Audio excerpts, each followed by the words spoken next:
안녕하세요. 어색한데 아무튼 새롭게 MC로 인사드리겠습니다. 김지훈입니다. 네, 오늘은 뭐 설명이 필요 없는 분이시죠. 네, 테이버님하고 한번 시장에 대해서 다양한 인사이트 한번 나눠보도록 하겠습니다. 반갑습니다.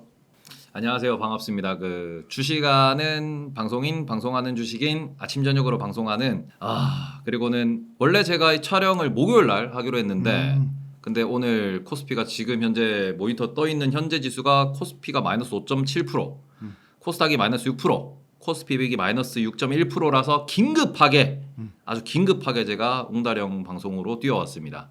잘 부탁드리겠습니다. 일단 최근에 시장 상황 뭐 오늘 급락 나온 거 포함해서 전반적으로 어떻게 보고 계신지 너무 궁금하고 제일 중요한 거는 이렇게 시장이 좀 과도한 측면은 분명히 있는 것 같아요. 뭐 과도하게 폭락 나오는 걸 어떤 원인이 가장 좀 크다고 보시는지 그것부터 좀 짧게 답변 부탁드리겠습니다. 일단 제일 첫 번째로 원인이 되는 거는 빅테크의 차트가 무너졌다라고 일단 우리가 봐야 되는 거고요.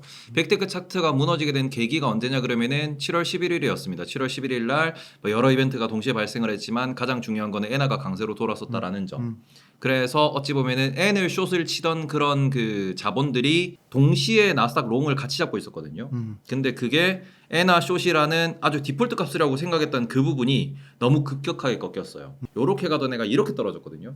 그러니까 이게 어찌 보면은 외환 시장도 마찬가지고 채권 시장도 마찬가지고 그리고는 주식 시장도 마찬가지고 우리가 꾸준한 상승이라든지 꾸준한 박스권일 때는 안정적이다라고 이야기를 합니다. 그런데 그 상황이 갑자기 깨지고 한쪽으로 힘이 이제 확 쏠리는데 그게 예상치 않았던 포인트에서 트럼프의 피격이라든지 그리고는 트럼프의 발언에서 우리는 엔화 약세 저거 그 나는 싫다 이런 얘기도 동시에 나왔었고요.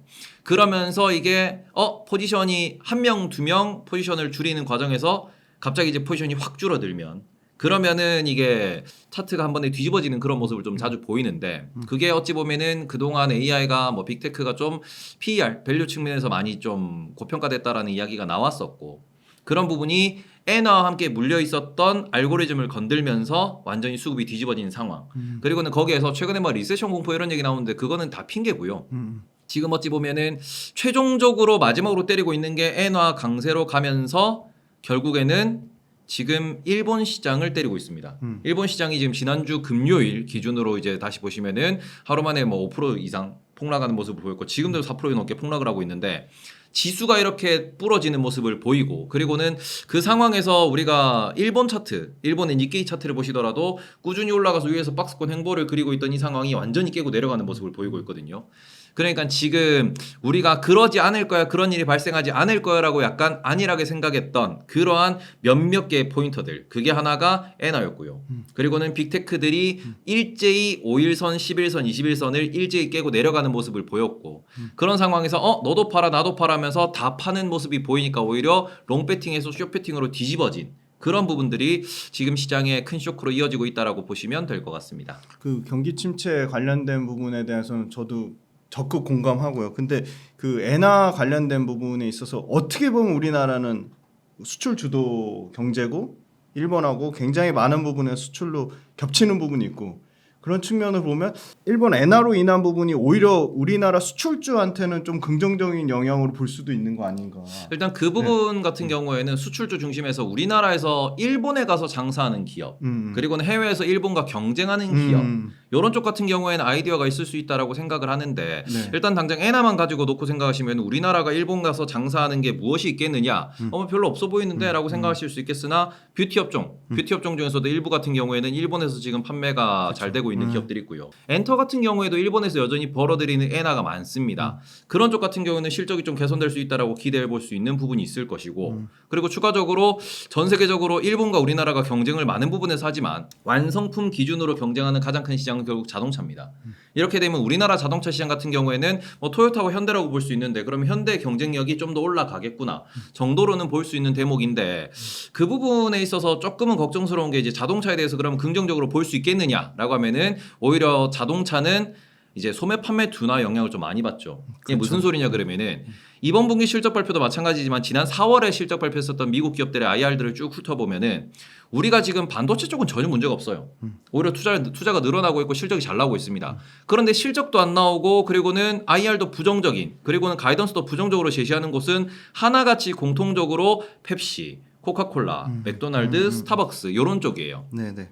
이런 쪽에서 우리가 소매 판매라고 볼 수 있는 미국 내에서 그러니까 중산층 혹은 이게 경제적으로 바닥에 있으신 분들이 그냥 매일매일 소비하는 그런 제품들 같은 경우에는 안 좋아요. 아마존도 이번에 보시면 매출이 안 좋았고 아마존 IR에서 우리는 AI 관련된 클라우드 관련된 건 문제가 없다라고 했으나 소비자들이 저렴한 걸 산다. 그리고는 소비자들의 지갑이 점점 더 무거워지고 있다. 그런 얘기는 공통적으로 하고 있습니다.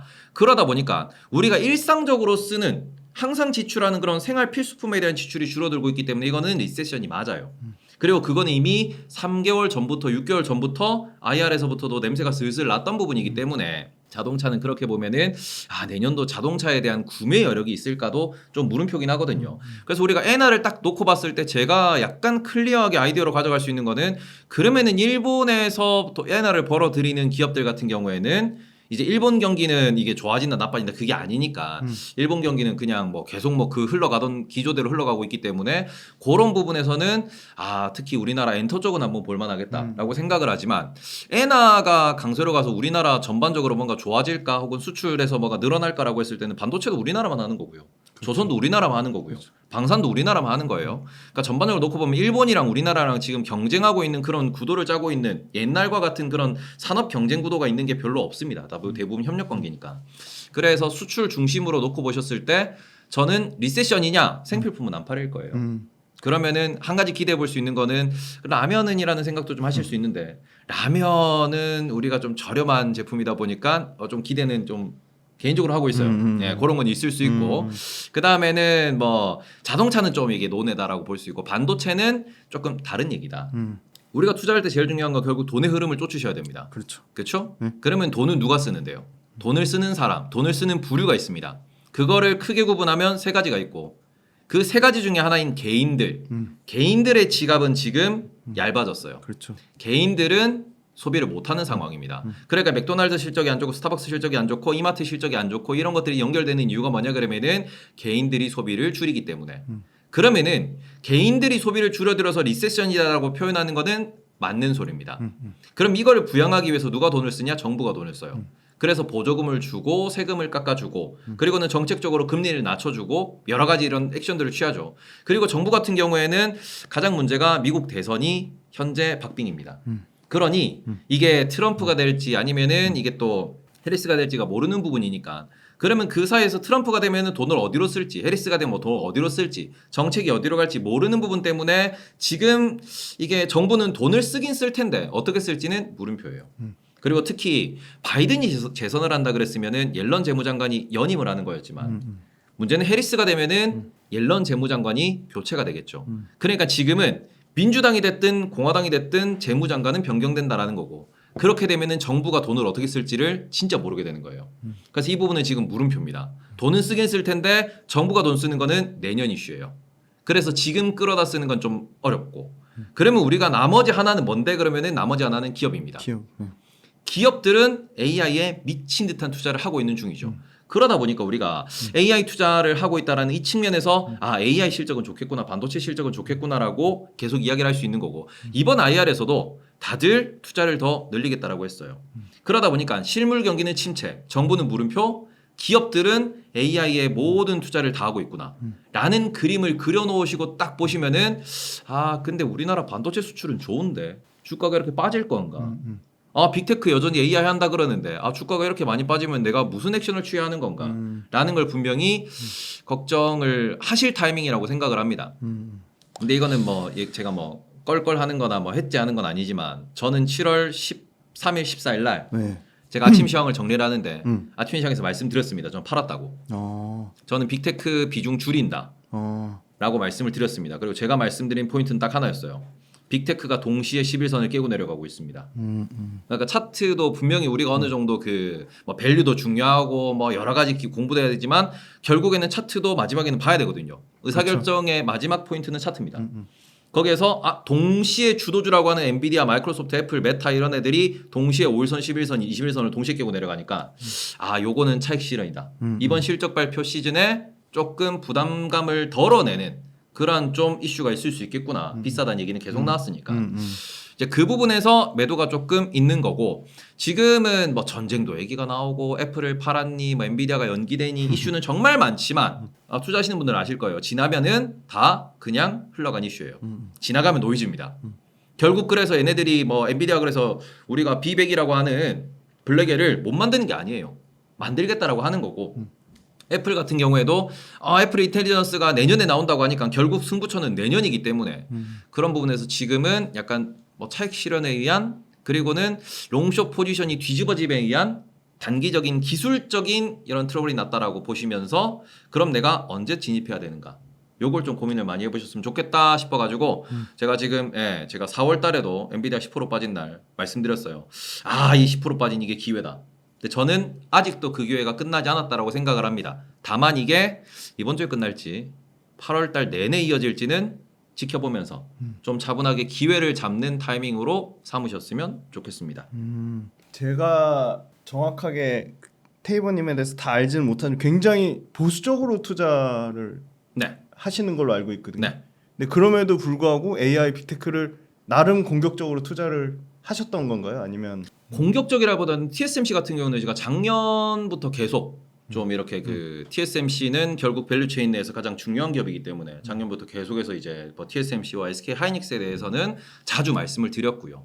그런 부분에 있어서 그게 실적으로 지금 증명이 되고 있습니다. 그럼 TSMC 같은 경우는 내년도에도 더 증설하겠다라고 이야기를 하고 있는 부분이고, 그러니까 지금 시장에서 두려워하는 거는 이게 2025년까지 좋은 건 알겠으나 2026년도가 좋을지 안 좋을지를 모르겠다라고 하는 거예요. 그러니까 내년까지는 좋은 건 알겠어. 내후년은 어떻게 되는데.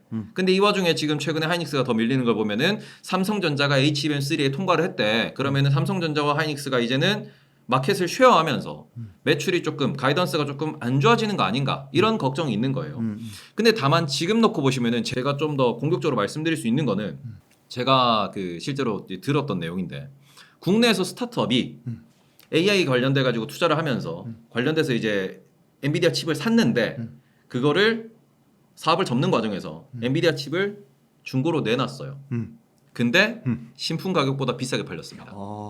저는 딱 요 얘기 듣고는 우리가 2020년도, 21년도에 자동차 중고차 가격이 신차 가격보다 더 비쌌던 이유는 수요 공급이 그렇죠. 네. 제한되어 있었기 때문입니다.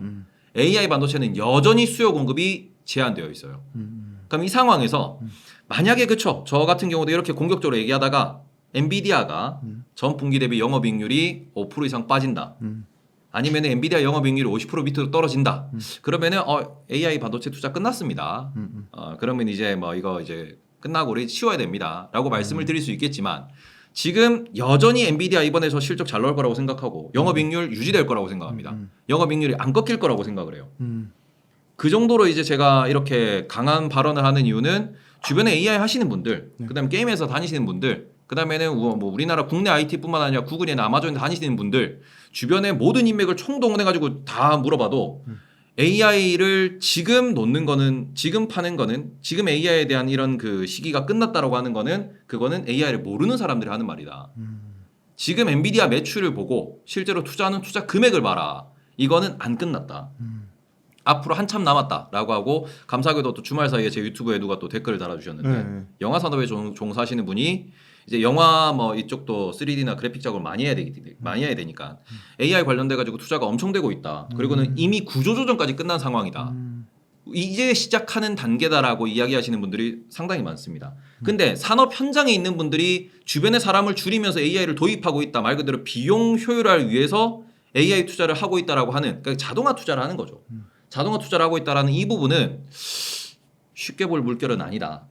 우리가 옛날에 스마트폰으로 바뀔 때 그때 내가 그때 코딩을 배울 걸 하는 게 지금 어찌 보면은 내가 지금 AI를 다루는 법을 배워야 된다라고 접근되고 있는 거거든요. 산업 현장에서는. 저는 그 부분은 여전히 끝나지 않는 물결이라고 생각하기 때문에 지금은 그쵸, 고평가된 부분이 해소되려면은 뭐 혹자는 S&P 500 기준으로 지금 5,600까지 갔던 S&P 500을 4,600까지 얘기를 합니다. 왜냐, 그만큼 비쌌으니까. 그래서 거기까지 빠지면 거기서 사는 게 맞다, 뭐 이렇게 말씀을 하시는 분들도 계시고, 뭐 차트 봐도 5천 깨진다 하시는 분들도 많이 계셔요. 그러니까 이게 어디까지 조정이 올지는 솔직히 저도 잘 모르겠습니다. 항상 제가 비싸다 말씀을 드렸고 아무도 안 파니까 팔 필요가 없다라고 얘기하던 거를 팔기 시작했으니까 비중을 줄인다라고 저는 말씀을 드렸고 그리고는 저도 지금 기회를 보고 있는데 저도 무서워요. 어디까지 빠질지. 근데 저는 그럼에도 불구하고 빠졌을 때는 다시 우리가 들어가는 제1번은 AI 관련 기업이 돼야 되지 않나 이렇게 생각하고 있습니다. 그 잠깐 이제 매크로 얘기를 하나 짧게 하자면 매크로 변수 중에 저도 제일 중요한 거 굳이 딱 한 가지를 꼽자면 금리를 꼽고 싶은데 네. 9월 달에 이제 금리 인하 거의 90% 이상 그 예상치가 넘어갔더라고요. 네. 금리 인하될 거로 예상하는 게 네. 매크로 변수 중에 가장 중요하게 보는 변수는 뭐고 그게 시장에 어떻게 영향을 미칠 거라고 생각하는지. 지금 시장에서 당장 8월에 뭐 긴급 회의 열어가지고 금리 인하해라. 네. 그리고는 뭐 당장 8월 지금 뭐 당장 50bp 낮춰야 된다 이런 얘기를 하고 있는데 그러면은 시장 폭락합니다. 왜 그러냐 그러면은 지금 우리가 뭐 실업률이 좀 올라왔네. 그다음엔 리세션이니 뭐네 이런 얘기를 하고 있는데 이미 시장에 참여하던 사람들은 실물 경기 안 좋네라는 건 다 알고 있었어요. 이미 실적 발표를 보면서 맥도날드 저 뭐 실적 안 좋고 스타벅스 실적 안 좋고 고객들이 돈을 안 쓴다 그러고 이미 그런 얘기 나오기 시작하면은 그러면은 실물단은 무너지고 있구나. 아까 말씀드린 세 가지 있죠. 개인들은 돈이 없구나를 이미 알고 있었어요. 그리고는 그런 상황에서 갑자기 요게 터져가지고 시장이 무너진다? 그래서 시장이 올라오지 못한다라고 하면은 그거는 우리가 M2 통화량을 놓고 보더라도 지금 M2 통화량이 늘어나고 있습니다. 그러니까 우리가 지금 핵심적으로 보셔야 되는 거는 통화량이 줄어드냐 늘어나냐라는 포인트를 보셔야 되고 통화량은 2022년도에 금리를 올리면서 확 줄었어요. QT를 하면서. 근데 최근에 보시면 연준이 QT를 줄이면서 오히려 통화량은 통화유통량 자체는 늘어나고 있습니다. M2 통화량이 늘어나고 있다라는 부분은 결국 시장의 자본이 많냐 작냐 많아지냐 그렇죠. 작아지냐에서는 늘어난다라고 볼 수 있는 대목입니다. 그래서 이 부분에서 지금 당장 우리가 M2 통화량이 꺾이는 걸 확인하지 않은 상황에서는 단기적인 이런 트러블 같은 경우에는 정책 기조랑은 상관이 없죠. 그러니 그 부분에서는 저는 1번은 금리도 금리지만 M2 통화량의 방향성을 봐야 된다. 새 돈이 찍혀 나오면은 새 돈이 더 많이 복사가 되고 더 많이 유통이 되면은 증시는 자연스럽게 힘을 받는다. 다만 그 부분에 있어서 M2 통화량이 줄어든다 그러면 그때는 정말 주의를 해야 되겠지만 지금은 그게 아니고요. 그다음에 금리 같은 경우에도 지금 우리가 금리를 낮췄을 때 연준이 왜 금리를 못 낮추냐, 왜 금리 낮추는데 이렇게 보수적이냐라고 보시면은 금리를 낮추면은 경기가 활성화된다라고 이야기를 하죠. 활성화가 되면은 인플레이션이 올라갑니다. 근데 만약에 여기서 빅스텝 얘기하고 뭐 금리를 많이 내려라 어쩌라저쩌라 이런 얘기 하는데 여기서 금리를 그쵸 경기가 안 좋다 둔화됐다 혹은 이게 뭐 좀 이게 문제가 있어 보여가지고 금리를 팍 낮췄어요. 그 상황에서 if 인플레이션이 반등하면 그때는 금리를 다시 올려야 됩니다. 그러니까 우리가 금리를 인상하는 과정에서 계속 폴 볼커라는 분을 이제 많이 소환을 했는데 그때 보시면은 금리를 확 높여가지고 인플레를 잡고 인플레가 떨어졌을 때 금리를 또 확 낮추고 인플레가 다시 올라가서 금리를 더 올리고 이런 그 곡선들을 그렸었는데 그게 어찌 보면은 금리라는 것에 대해서 시장이 민감하게 반응하는 이유고 그리고는 여기에서 금리를 섣불리 많이 낮추면은 오히려 이슈가 될 수 있다. 그러니까 제가 올해 연초에 지금도 기억나는데 블라드라고 하는 과거 이제 구 세인트 이게 과거 그 세인트루이스 연은 총재셨죠.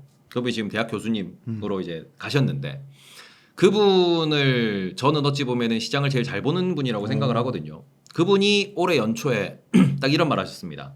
보험적 금리 인하를 한 번 정도는 해야 되고 그리고는 연준이 만약에 금리 인하를 50bp를 하게 되면은 오히려 그거는 시장에 매우 안 좋은 시그널이다 라는 얘기를 한 적이 있거든요. 근데 그때 그 논리 그 인터뷰를 다시 한번 곱씹어 보면은 일단은 금리가 한 번을 낮춘다 25bp를 낮춘다고 하더라도 0.25%를 낮춘다고 하더라도 고금리이기 때문에 보험적으로 금리 인하를 한번 하고 그리고는 시장과 인플레이션의 반응을 보면서 속도 조절을 선제적으로 해나가는 것이 오히려 본인은 더 좋다라고 본다.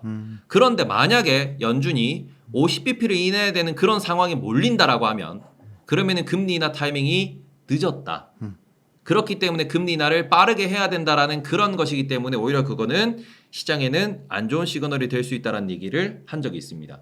근데 제가 그게 아직도 기억에 남거든요. 와, 저 사람 진짜 천재다. 금리를 먼저 올려야 된다고 할 때, 금리를 먼저 낮춰야 된다고 할 때부터 저 사람은 진짜 천재라고 생각을 했는데 여전히 저분은 날카로운 분이다. 그리고는 저는 거기에 적극 동의하는 게 만약에 9월달에 진짜로 저는 9월달에 0.25 낮출 거라고 생각을 해요. 네네. 정말 경기가 안 좋아도 9월, 11월, 12월에 0.25씩 낮춰야 된다라고 생각을 합니다. 근데 이걸 만약에 0.5를 낮춘다? 그럼 정말 시장은 도망쳐야 되는 그런 상황이 올 수도 있다라는 거죠. 왜냐하면 금리 인하가 늦었다라는 거를 인정하는 거니까. 그러니까 경기가 버틸 수 있을 때 금리를 낮추면서 어느 정도 약간 그 스트레스를 조금 낮춰주는 그런 방향으로 가느냐, 혹은 얘가 쓰러지니까 야 일어나 그러고는 금리를 50bp 낮춰주느냐, 그 차이라고 볼 수 있는데 전 여기서 금리 같은 경우에는 오히려 50bp에 대한 얘기가 연준 유연 드립에서도 나온다 그러면은 저는 그때는 조금 이 조정에 혹은 이 하락이 길어질 수도 있을 것 같다라고 생각은 하고 있습니다.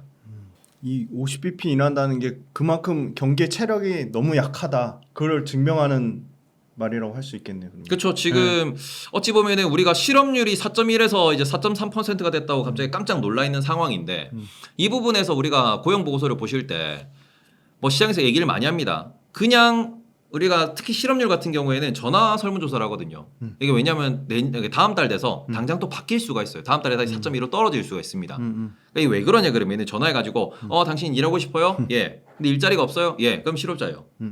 그럼 당신 일자리가 있습니까? 예스. 그러면은 실업자가 아니에요. 당신 일자리가 없어요? 예. 근데 일하고 싶어요? 아니요. 실업자가 아니에요. 그거를 그냥 전화로 설문조사하는 거예요. 그래서 그 부분에 있어가지고 지금 설문에 있어가지고 이 설문이 누구를 통해서 누구들한테 설문을 받고 그리고는 이게 어떤 식으로 통계가 집계되느냐에 대한 논란이 되게 많은 거고 그리고 저는 경제 지표는 적어도 3개월에서 6개월 정도 트렌드는 봐야 된다라고 계속 말씀을 드리는데 한 달 4.3이에요. 다음 달에 4.2나 4.1로 떨어진다 그러면은 지난달에 집계가 잘못됐네? 라고 또 돌아설 수 있는 부분입니다. 그리고는 절대값으로 4.3이 정말로 리스크가 있냐 그러면은 파월 의장이 딱 못을 박았어요. 정말로 우리가 리세션이라고 표현을 하려면 디플레이션이라고 표현을 하려면 실업률이 10%는 돼야 된다. 4%대에서 우리는 전혀 그런 걸 생각하지 않는다 정도로 이게 표현을 할 만큼 어찌 보면은 그 경제 지표가 이렇게 꾸준히 안 좋아지고 있고 그 꾸준히 안 좋아짐이 만약에 다음 달에 이게 실업률이 4.5로 간다. 그러면은 진짜 큰일 나는 거죠. 근데 만약에 다음 달 실업률이 다시 4.1, 4.2가 나온다 그러면은 뭐야 지난달에 우리가 괜히 좀 이렇게 놀랬네 정도로 갈 수 있는 대목이기 때문에 그래서 지금 시장이 첫 데이터에 충격을 받은 거고 이게 그쵸 만약에 다음 달에 4.5가 나온다 그러면은 그럼 저희도 이제 아이고 한 2년 see you next year 이러면서 이제 빠빠이를 해야 되는 거고 그 상황에서 만약에 뭐 실업률이 그냥 소소하게 뭐 4.2, 4.3, 4.2, 4.3 왔다 갔다 하면은 그러면은 이제 금리 인하도 천천히 하면서 경기가 우리가 꺾인 줄 알았는데 안 꺾였네. 부러진 줄 알았는데 괜찮았네. 잠깐 감기 한번 왔었네.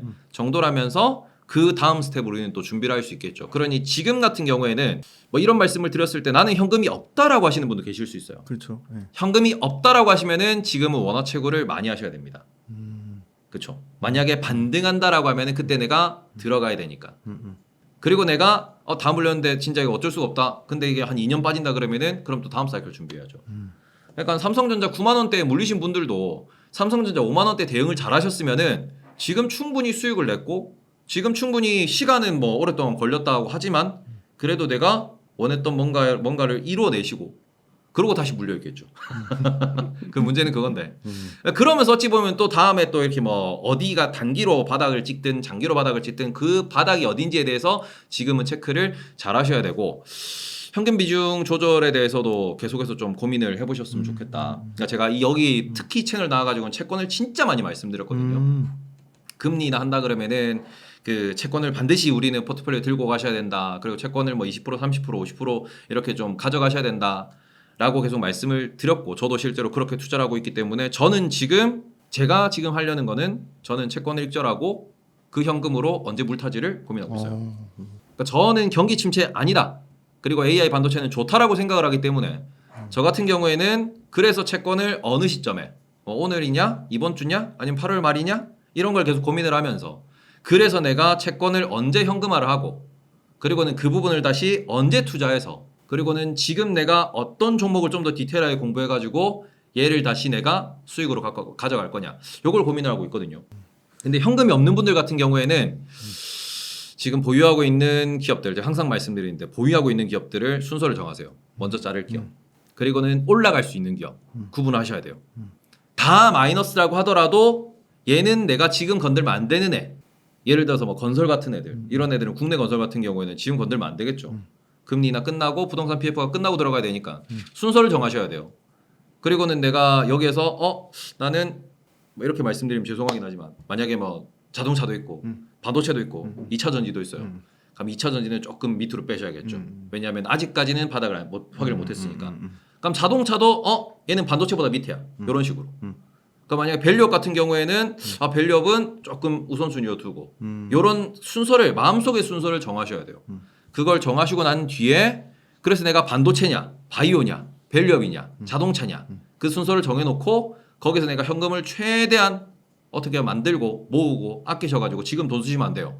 현금을 아끼셔가지고 그 돈으로 반등 포인트 잡아서 들어가서 반등하면 익절을 하고 그걸로 또 다른 포트를 어떻게 정리할지 혹은 다른 포트에 어떻게 추가 매수를 할지 요 계획을 정하셔야 됩니다. 중간에 말씀하신 것 중에 이 M2 통화량 네. 유동성 보는 지표인데 이거는 개인 투자자들이 좀 확인을 하려면 어떤 뭐 사이트라든지 어떻게 좀 확인하는 게 좋을까요? 일단 저 같은 경우에는 프레드라고 있어요. 프레드네 역시. 네, 프레드 들어가시면 거기 나와 있어요. M2 통화량이 이제 월에 한 번씩 찍혀서 나오고 그러고는 시장의 그런 그 우리나라 국내 증권사들 보고서 중에서 유동성에 대한 이런 얘기가 많이 나와요. 특히 월요일 되면은 주간으로 분석해가지고 나오는 그런 보고서들이 많기 때문에 뭐 그런 것들 DB금융투자나 아니면은 뭐 신한이나 이런데 나오는 자료들 보시면은 그 리서치 자료에 그게 한 꼭지씩 꼭 들어 있으니까 그런 부분 체크하시면서 확인해 보시면 좀 더 편하다.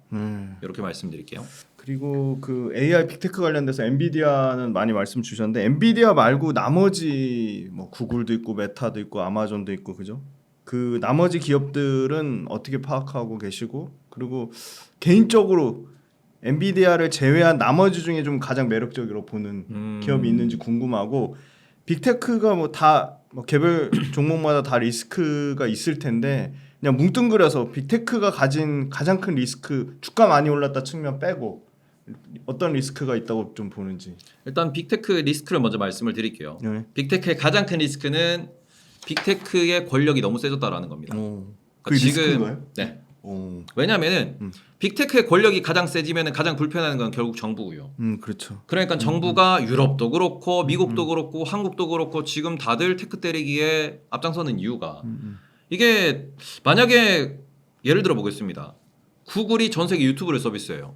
그런데 특정 국가 정부와 싸워가지고 그 국가 유튜브를 서비스하지 않겠다라고 하면은 그러면은 유튜브가 욕을 먹을까요? 그 정부가 욕을 먹을까요? 정보 먹겠죠. 그렇죠. 당장 한국만 하더라도 한국에 잘 돌아가는 이 서비스가 갑자기 한국 정부와 구글이 대입을 해서 유튜브가 딱 막혀요 대한민국에. 그러면은 한국 정부가 난리가 나죠. 그렇죠. 지금 이게 권력입니다. 말 그대로 빅테크가 일상화가 되었고 빅테크로 인해서 먹고 사는 사람들이 이렇게 많이 늘어나다 보니까 오히려 정부가 빅테크와 협상을 해야 되는 상황이에요. 그러니 이거는 오히려 빅테크의 가장 큰 리스크라고 생각을 하는 거고 그리고는 하필이면 그 모든 빅테크가 다 미국에 집중되어 있습니다. 그렇죠. 그러다 보니까 이거는 미국의 권력이자 어찌 보면은 그 정부가 미국과 이게 척을 진다 그러면은 뭐 중국 보시면 아시겠지만 미국 빅테크가 진출을 못합니다. 진출을 안 하는 것도 있고 그 다음에 다 내쫓기죠. 그런 것들을 놓고 보시면은 이게 플랫폼 경제라는 게 어찌 보면 되게 편해요. 소비자 입장에서는 되게 편하지만 정부 입장도 마찬가지고 그러고는 그 국경이 무너진다라는 그 측면에서 결국 여러 가지 규제나 법안 같은 게 계속해서 빅테크를 올가맬 수밖에 없거든요. 그러니 유럽 같은 경우에는 뭐 유럽이 미국 눈치를 뭐 보내 안 보내 하지만 결국에는 지금 유럽에 대한 평가는 미국의 약간 식민지 느낌이죠. 특히 테크에서는. IT 식민지라는 이야기를 유럽 사람들도 공공연히 이야기를 합니다. 그만큼 이게 말 그대로 유럽의 테크 기업은 아예 없어요. 맞아. 그렇죠? 그러네요, 진짜. 그런 상황에서 유럽 사람들은 다 미국의 그 플랫폼을 쓰면서 미국의 수익을 다 주죠. 맞습니다. 그리고는 그러다 보니까 그 유럽 사람들이 쓰는 돈이 세금으로 통해서 미국 정부로 가장 많이 들어갑니다. 그러니 최근에 얘기 나온 게 또 뭐냐면은 글로벌 최저한세. 그것도 빅테크 때려잡기예요. 왜냐하면은 구글이 우리나라에서 수익을 걷어가고 유럽에서 수익을 걷어가고 애플이 전 세계에서 수익을 걷어가는데 세금은 미국 정부에 제일 많이 내거든요. 그러니 그런 부분에 있어가지고 그 전에는 이제 미국 정부에도 안 냈어요. 이게 저 조세피 처에다가 본사 만들어 놓고 다 세금 이제 후루룩 하다가 미국 정부가 딱 얘기하니까 미국에다 본사 세워가지고 미국 정부에다 세금 내고 그러니 지금 이 부분은 오히려 유럽에서는 얘기 나오는 게 우리 국가에서 쓴 돈은 우리 국가에 세금 내고 가져가라. 그런 얘기가 나오는 겁니다. 그래서 이런 식으로 이제 말 그대로 국경이 무너진 자본의 흐름을 다시 국경 내로 잡기 위한 게 정부들의 정책이고 그러다 보니 빅테크의 가장 큰 리스크는 국가의 개입입니다. 그 계속 규제가 세지면 세질수록 비용 문제가 발생하니까 결국 이익률을 깎아먹긴 하겠네요. 네. 그 일단은 페이스북 국내 기준으로 말씀을 드리면은 페이스북에 우리나라에 없는 기능이 있어요. 아 그런가요? 어떤 거죠? 페이스북 게임이에요. 아 우리나라에 페이스북 게임 없죠. 근데 글로벌에는 페이스북 게임이 있습니다. 저도 얼마 전에 알았는데. 네. 그러니까 안드로이드 게임처럼 네. iOS에서 게임 다운받듯이 페이스북에서도 게임을 할 수 있어요. 근데 우리나라는 막혀 있어요. 우리나라의 게임법 때문에. 우리나라 게임 산업을 보호하기 위해서. 아니요. 그러면 한국이랑 협상하기 귀찮다로. 한국인 서비스 안 한다가 돼 있는 거예요 지금. 이런 걸 놓고 보시면은 그쵸. 그래서 지금 뭐 유럽의 서비스를 한 해 만에 얘기가 나오는 것도 그런 것 때문이고 애플 인텔리전스 같은 경우에도 지역별로 이제 출시 시기가 달라질 거다로 얘기가 나오는 게 언어 장벽 문제도 있지만 그런 규제들 때문이거든요. 그래서 그런 뭐 여러 가지를 놓고 보시면은 빅테크 같은 경우에는 그냥 걔들은 잘 먹고 잘 살 거예요. 특히 걔네들은 특히 법만큼 주주환원하기 때문에 그러니까 세금을 얼마를 내고 규제를 얼마를 당하든 간에 그쪽은 알아서 주주환원합니다. 그러다 보니까 자사주 소각도 꼬박꼬박 해주고 주가는 그렇죠. 알아서 올라갈 거예요. 아무리 빠져도 물려있다가 아마 안 되면 3년 뒤에 팔지 뭐 아마 안 되면 10년 뒤에 팔지 뭐가 빅테크는 가능해요. 미국식 자본주의가 무너지지 않는다 그러면은 빅테크는 무조건 성공합니다. 무조건 빅테크는 고점에서 빠졌네 들어가 사 하면은 수익 낼 수 있어요. 우리나라 주식이 답답한 이유가 거기 있는 건데 주주환원이 워낙 좋기 때문에 미국 주식들 같은 경우는 오히려 지금 기회죠. 쭉쭉 밀려 있으면은. 근데 그럼에도 불구하고 이러한 국가의 개입은 여전히 리스크로 남아 있을 수밖에 없고 이게 AI로 또 도입을 하면은 AI에 대한 뭐 AI보다는 그렇겠죠. AGI에 대한 규제도 충분히 우리는 뭐 생각을 할 수 있다 보니까 아직까지는 기술 개발에 있어가지고 한참이지만 어느 정도 수준에 이르면은 분명히 정부가 개입을 할 거예요. 일자리가 너무 많이 줄어든다든지 제가 제일 걱정하는 거 그거거든요. 지금 당장 우리가 영화 산업 그다음에 뭐 작가 아니면은 뭐 웹툰 이런 데 다 보시면은 당장 일자리가 줄어들고 있어요. 오히려 시장 파이는 커지고 있지만 그렇게 되면은 그걸 비용 효율화한다는 이유로 뭐 게임 업계도 마찬가지고 코딩하는 모든 업계가 사람을 줄이고 신입 사원을 뽑지 않는 상황에서 자동화를 도입해서 AI를 도입해가지고 더 돈을 많이 번다? 그럼 정부는 거기에다가 규제를 하겠죠. 너네 돈 많이 벌잖아. 그러면은 세금 많이 내. 너네들이 고용을 줄이고 돈을 더 많이 벌고 순이익을 많이 남겼으니까 그거에 대한 자동화에 대한 세금을 내라. 우리나라에서도 로봇세라는 얘기가 가끔 나왔었습니다. 앞으로는 장기적으로는 그런 게 어느 정도 발목을 잡는 정도가 될 거다라고 보셔야 될 것 같고 자, 안 좋은 얘기 많이 했으니까 이제 좋은 얘기 해봅시다.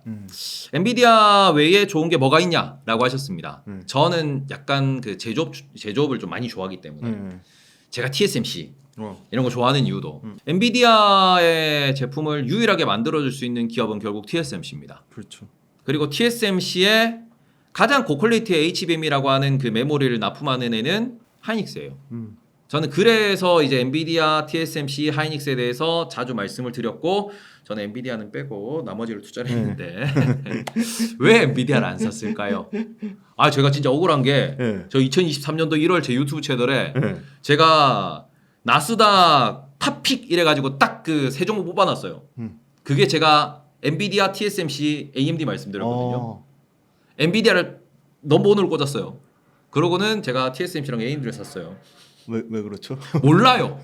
모르겠어요. 제가 그 나머지 두 개가 분명히 수익도 났는데 많이 났는데 TSMC 수익 난 거에 10배가 엔비디아가 올랐어요. 와, 예. 네. 저 주식 잘 못합니다. 미리 말씀을 드리고요. 예. 아무튼 여전히 저는 돈의 흐름 기준을 놓고 보면은 엔비디아가 돈을 가장 잘 번다라고 보셔야 되고 그러고는 지금 오히려 제가 최근에 많이 관심 있게 보고 있는 곳은 메타입니다. 뭐 왜 그렇죠? 왜 메타가? 왜냐 그러면은 지금 네. 최근에도 이제 뉴스가 나온 것 중에 그런 거 있습니다. 오픈 AI나 음. 그러면은 뭐 제미니 같은 경우 음. 구글과 마이크로소프트라는 곳을 등에 업고 있는 상황에서 기술을 개발하고 있고 그쪽에서 자본을 뭐 댄다라고 볼 수 있지만 그런 상황에서 오픈 AI 지금 적자 보고 있거든요. 그리고 오픈 AI는 유료 모델로 돌리고 있고 약간 폐쇄형 모델로 돌리고 있는 상황에서 어찌 보면은 개발자가 가장 중요해요. 네. 근데 그 개발자들이 현재 유료잖아요. 그리고는 아직까지 마땅한 비즈니스 모델을 갖추지 못한 경우도 있고 실험적으로 이 테스트를 하는 경우도 있는데 그 상황에서 어디로 넘어가냐 그러면은 라마로 넘어간다는 겁니다. 메타의 LLM 쪽으로 넘어가서 그쪽에서 어차피 엔비디아의 쿠다를 기준으로 해가지고 우리가 뭐 개발하던 걸 똑같이 개발할 수 있으니까 그러고는 지금 그 상황에서 성능도 크게 차이가 안 나니까 메타 쪽으로 넘어가고 있다라고 하는 거고 그것 때문에 오히려 오픈 AI의 적자 폭이 더 커지고 있다라는 얘기가 계속해서 이제 미국에서 나오고 있는데 그 부분을 놓고 보면은 요거 제가 그 전까지는 작년 재작년 영상까지만 보더라도 메타버스 때는 제가 메타를 겁나 갔어요. 이름을 메타로 바꿨는데 메타버스 대장 되겠다고. 아니 우리가 애플은 iOS가 있고 네. 구글은 안드로이드가 있다. 그렇죠. 그리고 아마존 같은 경우에는 AWS가 있고 네. 나머지 다 플랫폼이 있다라고 볼 수 있는 기업들인데 메타는 빅테크라고 막 저렇게 하지만 결국에는 어플 개발자다. 윈도우가 없으면 돌아가지 않고 그렇죠. iOS가 없으면 돌아가지 않고 안드로이드가 없으면 돌아가지 않습니다. 그런 상황에서 본인들이 이제 빅테크라고 어깨동무를 하고 있는데 얘는 좀 성격이 다르다.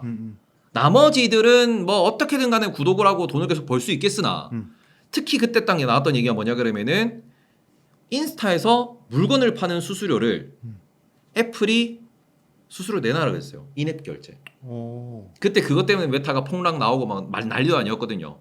근데 그때도 딱 문제가 됐던 거는 그래서 아마존은 어떻게 했냐? PC로 결제하세요. PC로 결제하시면은 수수료 없습니다. 라고 했어요. 메타는 그게 안 돼요. 그러다 보니 얘들은 다른 플랫폼에 종속되어 있는 인기 있는 어플 기업이기 때문에 그러니까 얘들은 매력이 없다. 였지만 AI로 넘어오는 과정에서 메타가 이를 갈고 있는 게 얼마 전에 이제 저커버거가 나와서 얘기했어요. 우리는 플랫폼을 갖고 싶다. 나는 플랫폼을 갖고 싶다고 표현을 했어요. 본인도 아는 거죠. 플랫폼이 아니었다라는 거를. 하지만 라마라는 거를 플랫폼화 시키고 있어요. 안드로이드처럼. 저는 그 부분에서 이게 구글과 애플 혹은 마이크로소프트가 좀 보수적으로 접근하고 있는 상황에서 메타는 우리가 지금 완전 오픈이거든요. 다 우리가 이제 손실을 보면서 손실을 감수하면서 앞으로의 생태계를 위해서 우리가 다 오픈하고 니네들끼리 그냥 알아서 놀아라. 완전 안드로이드 방식입니다. 처음에 우리가 스마트폰 나왔을 때 안드로이드가 딱 그런 식이었죠. 애플은 폐쇄적, 안드로이드는 완전 오픈. 그렇죠. 근데 지금 그러니까 옛날에 구글 안드로이드가 하던 것을 메타가 하고 있고요. 거기에 실제로 반응이 좋아요. 저는 그래서 물론 구글과 마이크로소프트 애플이 여기서 무너진다는 건 아니지만 플랫폼이 없던 기업이 새로 플랫폼으로 도약하는 그 과정을 놓고 봤을 때 메타의 행보를 좀 주목할 필요가 있다. 그리고 그런 부분에서 메타가 본인들이 얘기했을 때 지금 투자하는 게 수익으로 돌아오기 위해서는 2026년은 돼야 될 거다. 앞으로 2년은 더 걸린다. 라는 얘기를 한 게 AI 투자자들한테는 여전히 부담감이죠. 왜냐하면은 지금 우리가 기대하는 거는 이만큼 엔비디아의 반도체를 깔았으면은 돈을 벌어야지. 그렇죠. 지금 상반기에 150조 투자했다 그러거든요. 와. 빅테크들이. 와. AI 투자한다고 150조를 썼다라고 하는데 그 150조를 걷어들여야 될 거 아닙니까? 투자를 했으면. 근데 지금 치킨집은 차려놨는데 공사는 다 해놨는데 치킨이 안 팔려. 언제 팔리는데? 2년 뒤에 팔린대요. 와, 이건 2년 동안 뭐 하냐? 2년 동안 물론 본인들이 기존에 팔던 기존에 그 1호점, 2호점에서 그 닭강정 팔던 걸로 계속 떡볶이 팔던 걸로 돈은 들어오지만 야심차게 준비한 치킨집이 아직 그 2년이라는 시간이 걸리니 시장에서는 아이고 그럼 좀 쉬었다 갈 수도 있는 거고 약간은 횡보할 수도 있는 거고 그런 부분이 지금 시장의 매도가 터지면서 계속해서 좀 부담감으로 작동을 하고 있는 게 현재 상황이다. 그런데 그럼에도 불구하고 얘들이 여전히 치킨집을 미래로 보고 있는 건 맞고 그리고 치킨이 미래인 것도 맞기 때문에 우리는 여전히 AI에 대한 관심을 가져야 되지 않을까 이렇게 생각합니다. 그 워렌 버핏이 애플 절반 이상 딱 정확히 절반 팔았더라고요. 네. 그거에 대한 건 어떤 생각을 갖고 계신지. 일단은 버크셔의 투자 철학은 쌀 때 삽니다. 비싼 팔아요. 그리고 애플 같은 경우에는 지난 분기에도 팔았습니다. 어느 정도. 그때가 한 5% 정도 팔았던 걸로 기억을 하는데 근데 이 매도하는 부분에 있어가지고 저도 TSMC를 이번에 7월 그 중순에 한 75%? 오. 반 팔고 반 팔아가지고 75% 정도 팔았는데 매도했던 이유는 딱 하나였어요. 제가 TSMC를 되게 오랫동안 투자를 했거든요. 근데 뭐 샀다 팔았다 계속하고 그러면서 몇 년 정도 하셨어요? 한 6년 7년 정도. 엄청 오래 하셨네. 네. 말 그러니까 그대로 진짜 초장기 투자를. 제가 미국 주식을 투자를 하면서 제가 제일 눈여겨봤던 게 애플이랑 TSMC였는데 그쪽은 대체가 불가능한 기업들이니까요. 저는 그렇죠. 대체 불가능한 기업을 좋아하고 그 상황에서 엔비디아도 이제 대체 불가능해졌습니다. 근데 엔비디아는 최근에 매출이 엄청 성장하고 최근에 주목받고 있으니까 과거 밸류에이션이 큰 의미가 없어요. 근데 TSMC 같은 경우, 애플 같은 경우에는 마이크로소프트도 마찬가지예요. 과거 10년과 현 최근 한 3년, 4년 정도의 이런 그 밸류에이션 성장, 매출 성장세를 놓고 보면은 그렇게 큰 차이가 없습니다. 그냥 증설한 대로 올라가는 거고, 판매량대로 올라가는 거고, 그 다음에는 뭐 마이크로소프트 역시도 마찬가지로 매년 한 10에서 15%씩 성장을 해요. 그런 상황에서 우리가 과거 10년, 코로나 이전 10년의 밸류를 놓고 다시 계산을 해보면은 평균적인 밸류가 PER 기준으로 네. PER 기준으로 20배에서 한 25배 정도였어요. 30배가 가면 비싸다는 얘기가 나왔고요. 보통 한 24배, 25배 정도에서 거래가 됐습니다. 그리고 포드 PER 기준으로 한 20배 정도에서 거래가 됐었어요. 그런데 지금 모든 빅테크를 다 놓고 보시면은 구글과 메타를 제외하고는 포드 PER이 다 30배입니다. 1년 뒤 PER. 심지어 마이크로소프트나 엔비디아 같은 경우에는 1년 뒤 PER이 35배까지 갔어요. 그러니까 과거 10년 기준을 놓고 보더라도 통계로 놓고 보더라도 그게 일반적인 우리가 그 지난 1년을 놓고 1년을 빼고 놓고 봤을 때 10년 동안 우리가 계산했던 그 가격과 이게 한 50% 비싼 거예요. 그러니까 우리가 이 핸드폰 그러면 어느 정도 가격이 생각나세요? 한 150만 원에서 200만 원 얘기합니다. 핸드폰이 300만 원 하는 거예요. 이건 좀 아닌 것 같은데. 그러면서 이거는 조금 비싼데? 오히려 좀 더 정확하게 말씀드리면 얘는 한 달 월급이에요. 사회 초년생 한 달 월급. 그 정도를 기준으로 우리가 가격을 놓고 볼 수 있는데 얘가 2달 월급이 된 겁니다. 비싼데? 그러면 사람들이 부담스러워하고 뭔가 이러면 비싼데 하는데 특히 버크셔는 비싸면 안 사거든요. 비싸면 팔거든요. 그러다 보니까 그 상황에서 최근에 버크셔는 뭐 단기 채권의 비중을 많이 늘렸다라는 것도 그런 부분에 있는 거고. 그러니 당연히 그분은 매도를 고려할 수 있는 가격대였다라고 저는 생각을 하거든요. 그러니까 지금 시장에서는 오히려 AI에 대한 프리미엄을 어느 정도로 주고 전 세계 개인 투자자가 미국 증시에 관심을 갖는 지금 버크셔는 모르겠고 그래서 전 세계 개인 투자자가 뭐 보고 언제 들어갈 건데 이걸 중심으로 보는 게 저는 좀 더 맞다라고 생각을 하고 버크셔는 최근에 계속 1년 동안 늘린 거는 에너지였습니다. 맞습니다. 옥시덴탈 늘리고 에너지 비중을 많이 늘렸기 때문에 그쪽만의 투자 철학이 있는 거고 또 한 가지 제가 버크셔가 좀 변할 거다라고 생각을 하는 게 지금 뭐 찰리 먼거 선생님도 떠나셨지만 워런 버핏 선생님도 이제 나이가 많으시죠. 그렇죠. 2세를 어찌 보면 이제 다음 경영인을 후계자. 내정을 해놨는데 그 후계자 같은 경우에 에너지 사업을 오랫동안 투자하셨던 분이 다음 CEO로 올라오게 됩니다. 다음 어찌 보면 이제 제2의 버핏이 되는 건데 에너지 사업을 총괄했던 분이 여전히 에너지 사업 중심의 포트폴리오를 좀 이렇게 강화하고 있는 버크셔의 CEO가 된다. 그러면은 여전히 버크셔는 가치주 중심의 저렴한 주식 중심의 안전한 투자 중심으로 포트폴리오가 이제 형성되지 않을까라고 생각하니까 그런 부분에서도 애플 매도 결정이 어느 정도 영향을 미쳤다라고 저는 생각을 하고 있습니다. 빅테크 7 중에 가장 주주환원 좋은 기업은 어딘가요? 가장 1등. 주주환원 좋은 기업은 저는 애플인가요? 아이러니하게도 애플도 애플이지만 구글인가요? 엔비디아라고 생각합니다. 그런가요? 그거 조금 왜냐면 생소해서. 엔비디아 짧게. 같은 경우에도 최근에 이제 자사주 매입 소각을 시작을 했어요. 한 2년 정도밖에 안 됐는데 네. 자사주 매입 소각을 어찌 보면 정말 우리 돈 잘 법니다 그러고는 잘 버는 만큼 그냥 뿌려버려요. 그러니까 애플은 잘 버는 건 알고 있어요. 근데 애플의 EPS가 얼마나 성장하느냐를 놓고 보시면 마이크로소프트나 애플은 EPS 성장이 별로 그렇게 드라마틱하지 않습니다. 약간 돈을 더 잘 벌어서 우리한테 돈을 더 줄 수 있을 거라는 그런 기대감은 별로 없어요. 근데 그런 상황에서 지금 엔비디아 같은 경우에는 진짜 저도 깜짝깜짝 놀랐는데 어마어마한 돈을 시장에다 뿌리고 있습니다. 그래서 그 부분과 그 다음에는 약간은 화끈한 쪽은 메타 쪽이죠. 주가 너무 떨어지니까 그냥 10%씩 그냥 한 번에 10% 20% 그냥 우리 또 20%씩 그냥 자사주 매입 소각하겠습니다 이렇게 하는 거 보면은 저커버그가 여전히 이제 창업자이자 경영자이다 보니 그런 부분 그리고 뭐 젠슨항도 마찬가지지만 그런 부분에서 저는 구글과 애플 같은 경우는 이게 뭐 창업자 대주주가 없잖아요 지금. 그런데 아무래도 메타나 엔비디아 같은 경우에는 제가 생각했을 때는 얘들은 돈 잘 벌면 화끈하게 뿌릴 수 있는 그런 결단이 있는 곳이지 않나. 그런 쪽으로 좀 생각하고 있고, 빅테크들 보시면은 아이러니하게도 마이크로소프트를 제외하고 네. 지금 구글이나 메타나 엔비디아나 이런 기업들 같은 경우에는 애플도 마찬가지고 이게 주주환원율이 총 주주환원율 기준으로 보시면은 비슷비슷해요. 그러니까 자사주 매입 소각과 배당을 합쳐보시면은 비슷비슷한 평가를 받고 있습니다. 물론 테슬라랑 아마존 같은 경우에는 이게 뭐 주주환원이 없다 보니까 얘네들이 언제 주주환원을 하느냐도 한 가지 포인트가 될 것이고, 그러니까 마이크로소프트가 저는 의외로 찾아보시면은 주주환원율이 상당히 안 좋아요.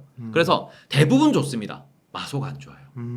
그거는 조금 참고를 하면서 투자를 하셨으면 좋겠습니다. 그 TSMC하고 그다음에 그 밑단의 하이닉스, 그 TSMC 위에 엔비디아 강력한 이제 그 밸류체인 말씀을 주셨는데, 삼성전자 대 하이닉스의 지금 현재 시점에서 가장 좀 큰 뭐 차이점은 어떤 거라고 보고, 투자자 입장에서 삼성전자 대 하이닉스 굳이 딱 한 가지를 고른다면 어떤 게 더 매력적이라고 생각하는지. 야, 이게 진짜 우리나라 투자하시는 분들한테 제일 중요한 내용인데, 네. 삼성전자가 정말로 HBM3를 하이닉스 퀄로 맞춰낸다 그러면은, 지금 하이닉스가 어찌 보면 퀄 표준을 잡고 있는 거기 때문에 삼성전자가 맞춰나가야 되는 상황이에요.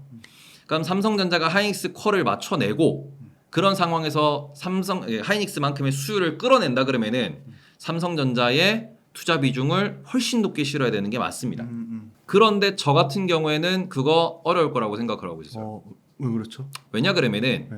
지금 이미 하이닉스는 HBM3를 양산해서 납품한다라는 얘기가 나오고 있고요. 그게 8단이냐 12단이냐 얘기가 나오고 있고, 엔비디아와 TSMC와 손을 잡고 HBM4를 개발한다라고 하는 그 얘기가 벌써 5월, 6월부터 나왔습니다. 근데 지금 삼성전자 최근 뉴스 보시면은 HBM3의 퀄 테스트를 통과했다라는 얘기가 나왔어요. 맞아요. 네. 그러면 삼성전자 좋은 거 아니한데, 네. 저는 그 얘기 딱 듣고 난 뒤에 그 내용 살펴보고 바로 실망한 게, 그래서 삼성전자 HBM3는 중국향 엔비디아 칩에 탑재될 것이다라는 얘기가 나왔어요. 그건 무슨 소리냐 그러면은 글로벌에 판매하는 반도체와 중국에 판매하는 반도체는 사양이 다릅니다. 그리고 그 상황에서 중국에 들어가는 반도체는 글로벌 사양보다 낮게 판매가 되고요. 그러니 귀한 SK 하이닉스의 HBM3는 거기 못 넣는다는 소리예요. 그리고 그 상황에서 삼성전자가 납품을 하니 그거의 스펙에 맞춰서 중국에 납품하겠다라고 보면은 이거는 삼성전자가 하이닉스 아래급이라는 소리입니다. 퀄을 맞췄다라고 하더라도 삼성전자가 정말로 하이닉스랑 같은 급의 퀄을 만들어냈다. 그러니까 마이크론처럼 별다른 그런 뭐 조건 없이 퀄 테스트 통과하고 우리 납품 시작됩니다라고 해서 글로벌로 뿌려진다 그러면은 하이닉스는 정말로 바닥을 찍고 계속 또 하락하고 프리미엄이 완전히 걷어진 상황에서 야, 전고점 못 가겠는데 라는 얘기가 나올 수 있겠으나, 마이크론은 지금 수율 못 잡았고요. 캐파도 안 되고요. SK 하이닉스와 삼성전자를 위협할 만한 그런 플레이어는 아니에요. 근데 그 상황에서 삼성전자 지금 보시면은 한 1년 넘게 지금 얘기가 계속 나오는 게 퀄 테스트 통과할 거다. 근데 통과했는데 더 낮은 사양의 AI 반도체, 그래픽 카드인 H20에 들어가는, 거기에 이제 삼성전자의 HBM이 들어간다. 저는 이거는 삼성전자의 체면이 정말로, 자존심이 정말로 구겨진 거라고 생각을 하거든요. 3도 마찬가지입니다. 3도 언젠가는 중국향에 탑재가 될 것이고, 탑재가 돼서 납품이 된다라고 했을 때 그게 또 삼성전자는 중국향만 들어간다는 얘기 나오면은 삼성은 진짜 이제 HBM 뭐 이런 거 노력하는 것보다는 D램 낸드 더 강화하고 그 다음에는 오히려 더 파운드리 쪽에 이제 투자를 해야 되는 게 맞지 않나라는 생각이 들 만큼 헤게모니 자체를 아예 하이닉스에 뺏겼다 라고도 볼 수 있는 대목이거든요. 제가 오히려 HBM3 통과 소식이 나오기 전까지는 HBM4부터는 이게 EUV 공정이 들어가야 돼요. 그렇기 때문에 삼성전자가 HBM3에 어느 정도 퀄을 맞춰내고 엔비디아랑 이게 그 공급 계약이 되고 수율 잡는 것만 확인되면은 삼성전자가 훨씬 더 유리해질 수 있다라고 생각을 하고 있었는데, 저는 이번 대당 얘기 나온 거 보고 와, 얘들 진짜 HBM 아예 못하는 거구나. 이게 발열 관리가 되든 안 되든 간에 말 그대로 중국의 저성능 AI 반도체 삼성전자에 들어가는 겁니다. 고성능에는 못 들어간다는 소리예요. 근데 그거는 저는 오히려 SK 하이닉스에 더 많은 기대를 할 수 있게끔 만들어주는 소식이 아니었나라고 생각하기 때문에 저는 지금 상황에서 이만큼 낙폭이 이제 이렇게 커진 상황에서는 하이닉스가 더 매력적이라고 생각을 합니다. 그럼 하이닉스는 리스크 요인이 없나요? 주가 많이 오른 거 빼고는? 하이닉스의 리스크 요인은 이것도 디테일하게 말씀드리면 길긴 한데 삼성전자는 주가가 안 빠질 거예요. 왜냐하면은 삼성전자는 D램과 낸드만 팔아도 흑자를 기록을 하고 프리캐시 플로우가 좋습니다.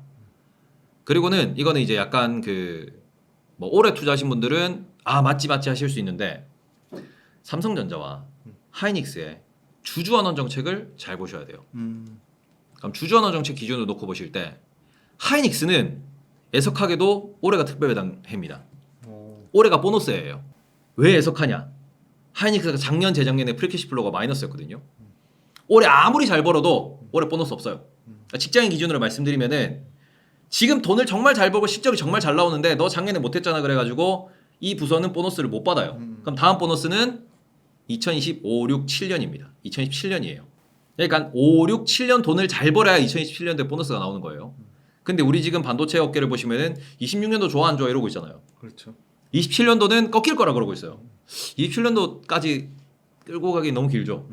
하이닉스는 보너스 특별 배당이라는 그 기대감이 지금 없어요 주가에. 삼성전자는 이게 약간 타이밍으로도 볼 수 있는 건데 2020년이 특별 배당이었고요. 2011, 2, 3에서 작년이 특별 배당이었습니다. 작년에 특별 배당 없었죠.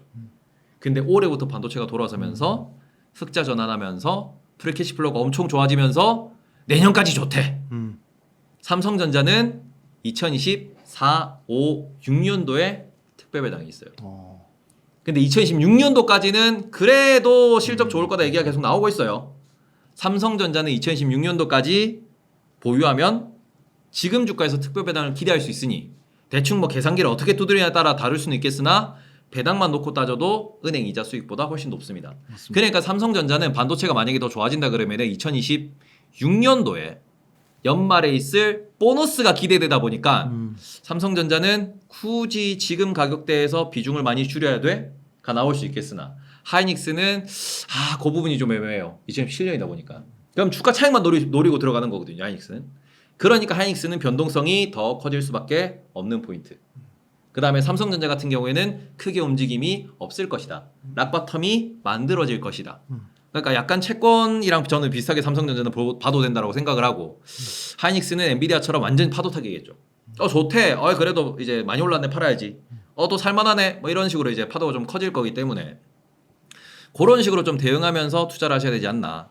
그래서 저는 개인적으로 많이 포트폴리오를 구성한다 그러면은 삼성전자 한 4 정도, 하이닉스를 샀다 팔았다 하면서 한 6 정도. 요 이제 반도체 대형주는 그런 식으로 좀 포트 비중을 조절하면서 현금이랑 섞어가면서 왔다 갔다 하시면 어떨까라고 생각하고 있습니다.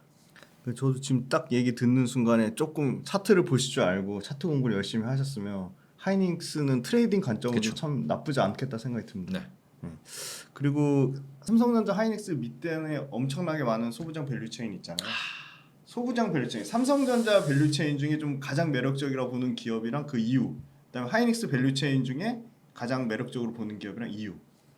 저는 한 개 정도 각각 한 개. 하이닉스 밸류 체인은 볼 게 없다라고 생각해요. 한일 왜냐면- 반도체는 별로 안 좋게 보시나요? 한미반도체 지금 2년 정도 선반영돼 있거든요. 고점에서는 뭐 선반영이 뭐 3년 4년 얘기까지 나왔고 지금 조정을 좀 받은 상황에서도 저는 2년이 선반영돼 있다고 생각합니다. 그러니까 한미반도체에서 제시한 매출 계획을 놓고 보시더라도 2026년은 돼야 2조 매출이 나오거든요. 근데 시가총액이 10조가 넘어간다라는 그런 경우에는 여러 가지 계산식을 넣어 보시면 되겠지만 2조 매출에 영업이익률이 뭐 지금처럼 50%가 나올 수도 있고 좀 꺾여서 뭐 30%가 나올 수도 있어요. 30% 나와도 돈 잘 버는 거예요. 2조 매출에 30% 영업이익으로 계산하시면은 영업이익 6천억 나옵니다. 그렇죠, 6천억이죠. 6천억 나오면은 요게 20배 때리면은 12조 나와요. 근데 제가 오늘은 주가를 못 봤는데 지난주에 시가총액이 12조 13조 나왔거든요. 맞아요. 13조 넘. 그러면은 2026년도 매출의 영업이익까지 다 땡겨서 그 20배를 지금 기록하고 있는 거니. 그러면 1년 반, 뭐 2년 땡긴 거죠. 그러니 저는 한미반도체는 선반영이 다 됐다라고 생각을 하는 거고 매출 2조 나오면은 지금 주가가 유지된다라는 겁니다. 그러면은 그죠. 뭐 그래서 27년도, 28년도에 돈 더 벌면 되지 않냐인데 그러면은 차라리 엔비디아 내년에 얼마 번지 계산해서 들어가는 게 훨씬 낫죠. 엔비디아는 지금 1년 정도밖에 안 땡겼는데 그러다 보니까 하이닉스 이게 엔비디아보다 좀 덜 매력적이네. 더 많이 선반영했네. 그럼 굳이 하이닉스 관련된 밸류 체인을 약간은 수급성으로 올라간 그런 부분들을 무시하면서 내가 들어갈 이유가 없다라는 거죠. 그러니까 저는 굳이 하이닉스 관련 밸류 체인으로 얘기 드릴 것 같으면 리노공업. 리노공업은 제 이제 반도체 그냥 아주 소중한 타픽이기 때문에 다른 건 모르겠고 네. 주주환원이 예. 국내 끝장나죠. 소부장 중에서 네. 유일하게 네. 번 돈의 40% 무조건 줍니다. 그거는 음. 가장 타픽으로 생각을 하고 딱 하나 승계는 어떻게 될지는 일단 좀 지켜봐야 돼요. 예, 리노공업이 승계 이슈가 있기 때문에 그 회장님이 연세가 많으셔서 그 집은 어떻게 될 거냐 그건 조금 걱정이 되고 삼성 밸류 체인 중에서는 저는 타픽으로 생각하는 데가 여러 가지 있지만 뭐 주가까지 감안해 보면은 저는 동진이라고 생각하거든요. 동진 쌤캠. 근데 동진 세미캠도 이슈가 많죠. IR 불친절하다. 네, 맞습니다. 뭐 목표 주가 안 나온다. 네. 여의도에서 뭐 이게 커버를 안 해요. 네. 네. 커버를 못 하죠. 안 하는 진짜 게 좋은 아니에요. 회사인데 커버. 아니 대표님이 커버하지 마 이러는데 커버하지 마 그러면 커버를 못 하죠. 회사에서 먹는 거네요. 네. 네. 어느 정도 얘기까지 들었냐 그러면은 네, 막 주변에 썰 들어가지고 기사 쓰면은 전화 가지고 고소한다고 그런 얘기까지 있는 그런 소문까지 있는 곳이기 때문에 동진은 정말 좋습니다. 정말 좋고 너무 좋은 걸 알기 때문에 대표님이 꽁꽁 숨겨놓는 그런 회사거든요. 그러니까 저는 동진이는 장기적으로 모아가실 만하다. 다만 주가는 정말 재미없을 거다. 근데 주가 재미 측면을 놓고 보시면 저는 오히려 솔브레인. 재미 측면을 놓고 보시면 솔브레인은 뭐 커버도 잘 나오고 뉴스도 꽤 자주 나오는 편이고 그쪽은 또 홀딩스가 따로 있기 때문에 투자하시기도 좀 편하고 승계 이슈가 없어서 이게 뭐 등락 좀 큰 편이고 그런 관점으로 솔브레인이 좀 공부하시면 재밌지 않을까. 그 정도 생각합니다. 뭐 여러 기업들이 존재하지만 오늘 진짜 핵심 알짜 종목 많이 얘기해 주셨습니다. 동진 세미캠, 솔브레인, 그다음에 리노공업. 네. 저하고 종목이 많이 겹치시네요. 근데 투자하시는 분들 중에서 그냥 이게 트레이딩 하시는 것보다는 약간 모아놓고 언젠간 가겠지 마인드면은 대부분 비슷하게 보실 거예요. 그 아까 한미반도체 투자하시는 분 입장에서는 PR 20배 너무 보수적으로 잡은 거 아니냐? 그렇게 얘기하시는 분들한테는 어떻게 답변 주시겠어요? PER 20배가 보수적이지 않냐라고 하시는데 저는 한미반도체가 왜 ASML보다 비싸냐라고 항상 질문을 드리거든요. 지금 ASML PR이 어느 정도? ASML 지금 현재 포워드 PER 기준으로 20 중반대 정도 나옵니다. 1년 뒤 기준. 2년 뒤가 아니에요. 한미는 2년 뒤 20배예요. 왜 ASML보다 한미가 비싸죠? 그렇죠. 대체가 불가능하죠. 한데 ASML은 앞으로 5년 동안도 대체가 안 될 거예요. 한미는 그건 잘 모릅니다. 5년 내에 대체제가 나올지 안 나올지 몰라요. 그리고는 최근에 얘기가 나오는 게 HBM 없는 AI 반도체 얘기가 나오죠. 근데 그렇게 되면은 거기에 제일 크리티컬한 곳은 한미 반도체예요. 왜냐하면은 그러면 HBM 없이 뭐 들어가는 데 했을 때 GDDR을 넣는다더라. 아니면은 뭐 다른 뭐 이렇게 뭐 한다더라 얘기가 나오는데 GDDR도 삼성전자, 하이닉스, 마이크론이 만들어요. 근데 거기에는 한미 반도체 장비가 없어도 돼요. 그러다 보니까 여러 논란들이 여러 이야기들이 지금 나오는 이 와중에 우리는 그쵸 과거에 자꾸 2차전지 말씀드려 죄송합니다. 전기차 막 유행할 때 2차전지 올라갈 때 모든 차가 2차전지 모든 차가 전기차로 바뀔 거야였죠. 근데 지금은 아니야 하이브리드도 있고 그쵸. 그다음에 수소도 있고 전기차로 바뀌는데 시간 좀 오래 걸릴 것 같고 이렇게 보니까 우리가 너무 과속을 했네 하고 지금 조정을 받는 거잖아요. AI 반도체가 처음 나왔을 때 지금도 많은 분들이 모든 AI 반도체는 HBM 있어야 된다고 생각을 해요. 근데 그게 아니다라는 게 점점점 검증이 되고 있거든요. 이렇게 되면은 HBM에 의해서 가장 많이 올라간 기업, HBM이 꼭 필요한 기업은 한미반도체와 SK하이닉스 밸류체인이라고 부르는 그 기업들입니다. HBM 관련돼가지고 올라간 기업들. 근데 그런 기업들은 차익 실현이 좀 많이 나올 수 있겠죠. 왜냐하면은 다른 것도 되네. 그러니까 메모리 혹은 반도체만 있으면 되네. 로 넘어가게 되면은 그쪽은 선반영된 게 조금은 부담으로 작동을 할 수 있다 보니 그래서 저는 하이닉스 밸류체인은 안 보시는 게 맞지 않나. 빅테크랑 매크로 변수에 대해서 많이 얘기를 나눠봤고요. 제일 궁금해하실 이제 최근의 주도주 현황에 대해서 조금 업종별로 조목조목 한번 여쭤보겠습니다. 네. 주도주 중에 일단 뭐 가장 그래도 덜 조종받는 이제 소위 4인방이라고 할 수 있는 게 첫 번째가 이제 제약바이오 쪽 네.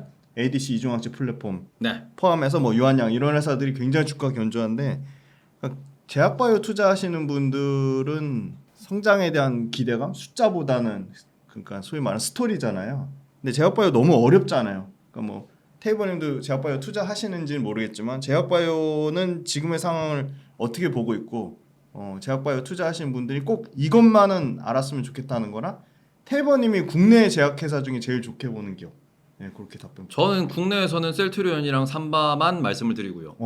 그다음에 저는 뭐 제조업을 좋아하는 것도 맞는데 셀트리온 그러니까 제가 투자했을 때 제가 수익을 많이 본 혹은 수익을 꾸준히 보는 종목은 셀트랑 삼바밖에 없어요. 저는. 왜냐면 저는 약간 숫자 베이스로 투자를 하다 보니까 그렇게 되는 거고 스토리텔링으로 투자를 한다라고 하면은 제일 중요한 거는 재료가 소멸되기 전에 그러니까 최근에 이제 유한양행에 대해서도 몇 번 말씀을 드리긴 했는데 유한양행 같은 경우에는 한동안 박스권을 계속 그렸어요.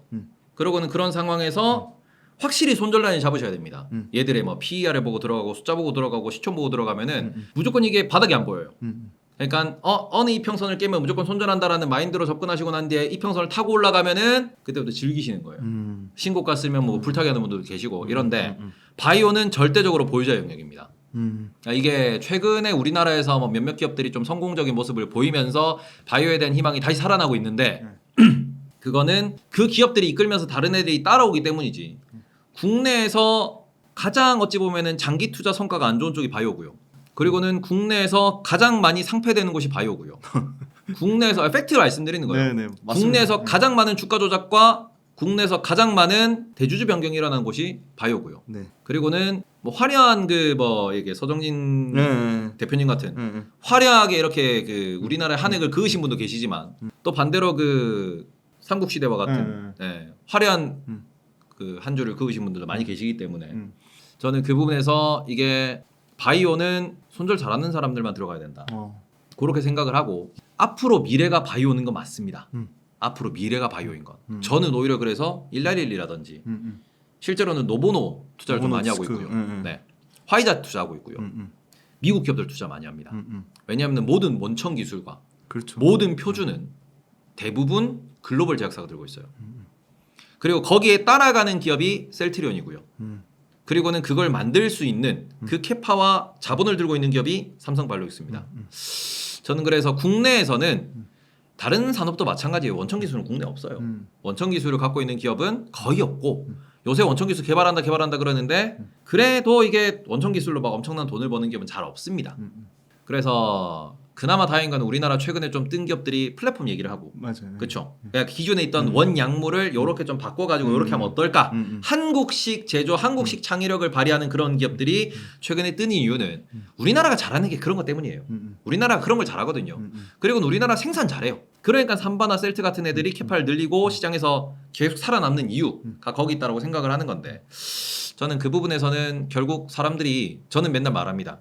목표는 영생이라고. 네. 목표는 영생이에요. 아예 뭐 돈을 많이 벌고 뭐 해가지고 나중에 뭐 해가지고 뭐 이거 이 컴퓨터 올리든가 뭐 해야죠. 그걸 위해서 이게 어찌 보면은 그 다른 사람들도 많은 사람들 노력을 하는 거고.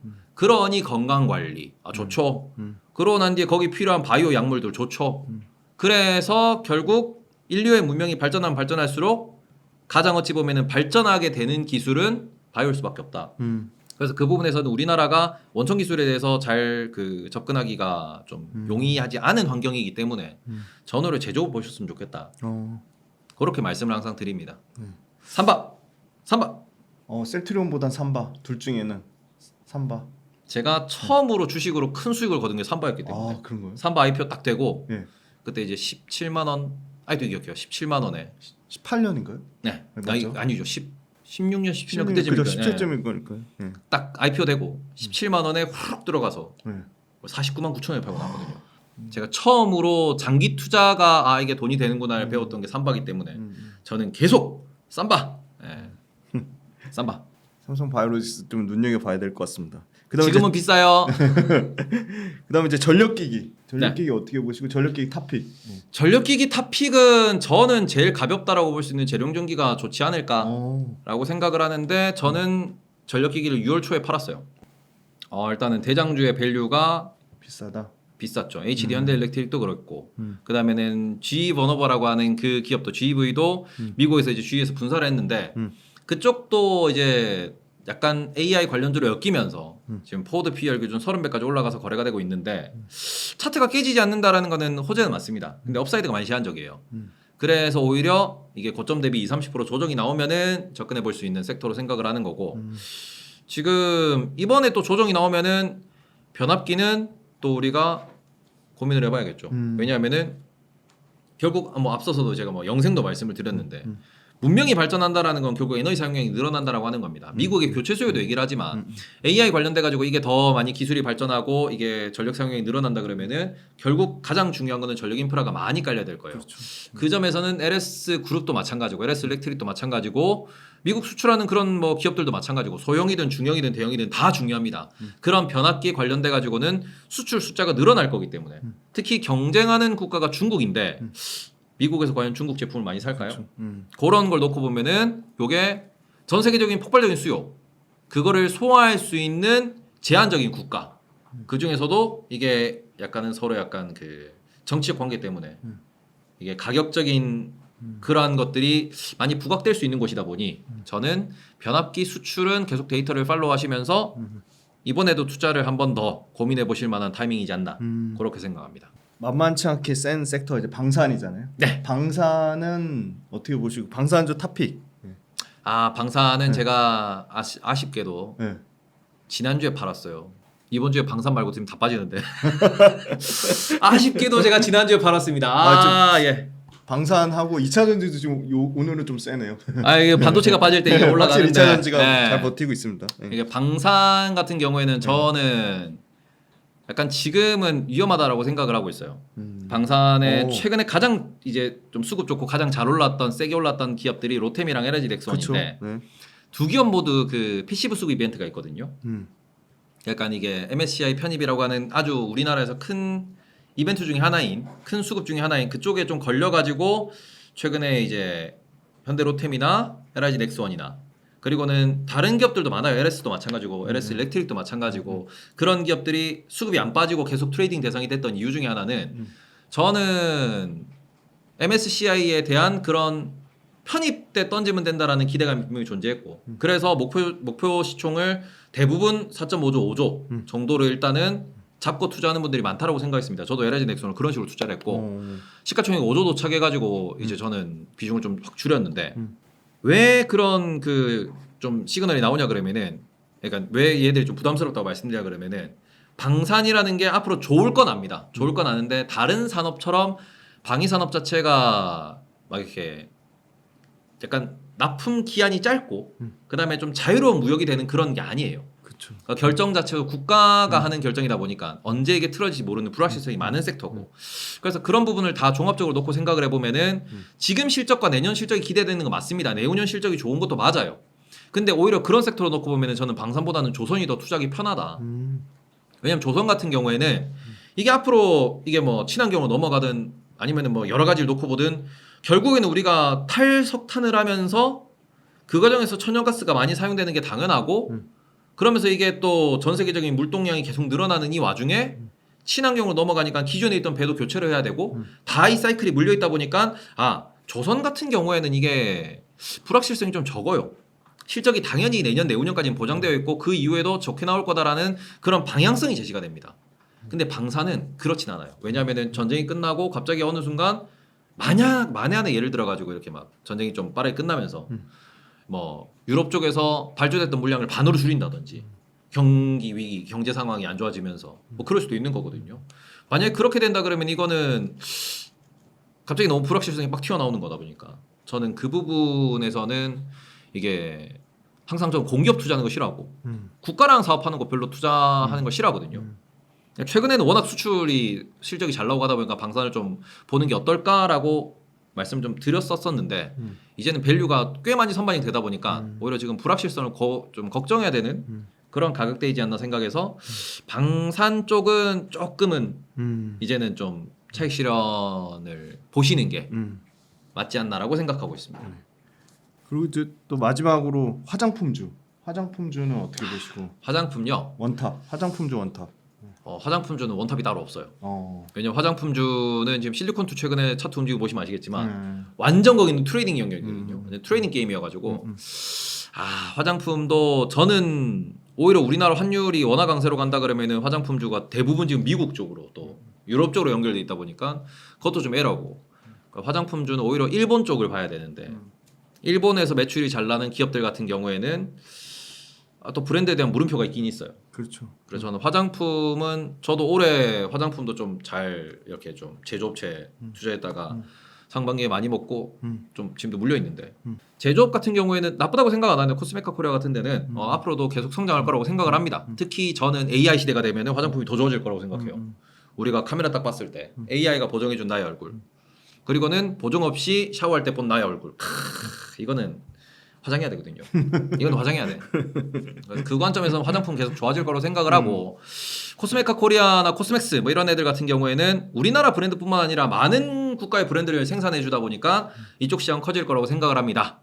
다만 국내에서 지금 화장품주들은 너무 말들이 많고 특히 이게 또 언제 트렌드가 뒤집어질지 모르기 때문에 저는 그 관점에서는 화장품도 역시 저는 제조 코스맥스나 코스메카 코리아나 요런 데를 조금 보시는 게 어떨까라고 저는 생각하고 있고 화장품 조금 쉬어가는 것도 감안하면서 수출 데이터를 좀 장기적으로 추적하셔야 될 것 같습니다. 저는 그래서 탑픽은 반도체랑 변압기 네, 그쪽으로 보시는 게 어떨까 그리고 조선 보시는 게 어떨까 정도 생각하고 오늘은 얘기 안 나왔지만 밸류업도 공부를 많이 해보셨으면 좋겠습니다. 알아서 요약까지 다 해주. 네. 질문 드리려고 했는데 다 요약을 해주셨네. 반도체, 밸류업, 조선, 변압기. 네. 일단 현금 5천만 원 있으면 각각 똑같이 4등분 아니면 어떤 비중 조절? 그래도 삼성전자 하이닉스를 메인으로 가져가시는 게 지금은 맞죠. 그게 맞고. 삼성전자 하이닉스를 적어도 내가 들고 있는 돈에 국내만 투자하신다 그러면 30% 정도까지는 어차피 걔네들이 국내 시총의 30%를 차지합니다. 30% 50%는 삼성전자 하이닉스에 대해서 가져가는 게 맞지 않나라고 생각을 하고 만약에 거기서 좀 더 내가 안정성을 추구하고 싶다 그러면은 밸류업 쪽을 은행 쪽 이런 쪽을 좀 금융주 보시는 게 말씀하시는 네, 그쪽을 좀 더 보시는 게 저는 맞다라고 생각을 하고 그 다음에 이게 뭐 변압기라든지 조선은 그 섹터 내에서 그러니까 그 포트 내에서 한 10% 정도씩 하면서 이렇게 좀 모아가면서 이제 좀 거긴 차트를 많이 봐야 되죠. 그러니까 10% 정도씩만 그 정도를 보시면 좋을 것 같고 제가 지난번엔 여기 와서 채권을 꼭 말씀을 드렸는데 저는 지금은 금리나 뭐 이게 빅스텝 뭐 이런 얘기합니다. 그러면서 엄청나게 뭐 50bp씩 당장 낮춰라는데 그게 지금 채권 시장에 선반영이 돼 있어요. 그러니까 저는 오히려 지금 채권을 보유하신 분들은 채권을 현금화하는 타이밍을 좀 고려를 하시고 그 다음에는 이게 이번 주에 반등하면 참으로 좋겠으나 이번 주에 반등할 포인트가 딱히 없어요. 딱히. 그러면은 이번 주에 뭐 저점을 확인하는지 안 하는지 정도는 체크를 하시고 그러고는 이게 좀 답답한 소리긴 한데 진짜 찐 반등이 나오려면은 파월 의장이 나와서 세게 말을 해줘야 되고 그 다음에는 엔비디아 실적에서 우리가 AI에 대한 확신을 다시 한번 가져야 됩니다. 근데 그게 파월 의장이 바라는 잭슨홀 미팅 때 강하게 나올 거고요. 그리고는 엔비디아 실적도 8월 마지막 주예요. 그러니까 이게 지금부터 적어도 한 2-3주 정도는 시장이 쉬어가는 분위기가 나올 수 있고 그러니까 쉬어간다라는 거는 더 떨어진다보다는 빠져서 힘없이 못 올라오는 장도 우리가 어느 정도 감안을 해야 되기 때문에 그런 상황에서 저는 제 방송에서 항상 말씀드립니다. 제가 그래도 어깨에서 매도를 어느 정도 할 수 있었던 거는 밸류, 분위기, 매크로 다 분석해서 마지막에 차트를 봤기 때문이고 지금 제가 보는 차트는 딱 하나예요. 엔비디아, 마이크로소프트, 애플, 구글, 메타, 아마존, ARM, 그 다음에 AMD 그리고는 그 외에 많은 기업들은 슈퍼마이크로 컴퓨터도 있을 거고요. 하이닉스도 있을 거고요. TSMC도 있을 거고 많은 기업들이 있습니다. AI 관련돼 가지고 최근에 정말로 실적이 나온다라고 했던 최근 한 6개월 동안 실적이 뭐 200% 300%씩 이렇게 올라온 기업들 혹은 AI 관련돼 가지고 뉴스가 쏟아지는 기업들 그 기업들의 절반 정도는 차트가 5일선 11선 위로 올라와야 됩니다. 걔들이 하락을 멈췄다라는 시그널을 보내줘야 돼요. 그리고 그때 내가 들고 있는 종목들에서 어떤 식으로 대응을 할 거냐 그렇게 해야 나스닥이 반등을 주기 때문에 그 상황에서 내가 어떤 종목을 어떤 순서로 대응을 하고 추가로 매수를 하고 그 다음에 내가 이거를 뭔가 포트폴리오를 다시 좀 변경을 할지에 대해서 고민을 해보시고 그 전까지는 현금을 안 쓰시고 현금을 보관하는 게 맞지 않나 이렇게 말씀드리고 싶습니다.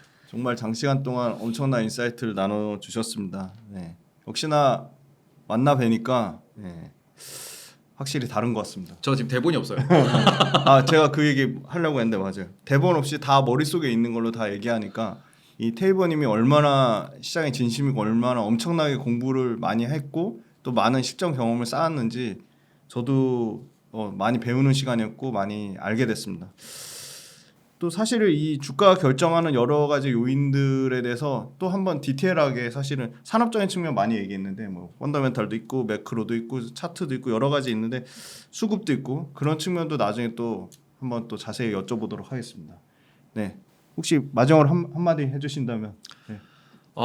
다들 힘드실 거예요. 근데 작년도도 이랬고요. 그리고는 제가 정말 멘탈이 나갔을 때가 딱 2년 전이었어요. 2년 전에 2012년도에 딱 8월 잭슨홀 미팅 그때 제가 가지고 있는 현금이 아예 바닥이 났습니다. 다 주식 몰빵이었어요.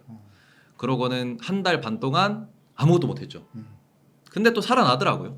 살아났고 그러고는 그때 이후로 또 다시 저는 기회를 언제 찾으면서 또 좋은 성과를 거뒀는데 이번에도 마찬가지라고 생각합니다. 지금 이 정도는 이미 어느 정도 예견됐었어요. 이 정도는 계속 비쌌기 때문에 이 정도의 조정은 다들 예견하고 있던 조정이었습니다.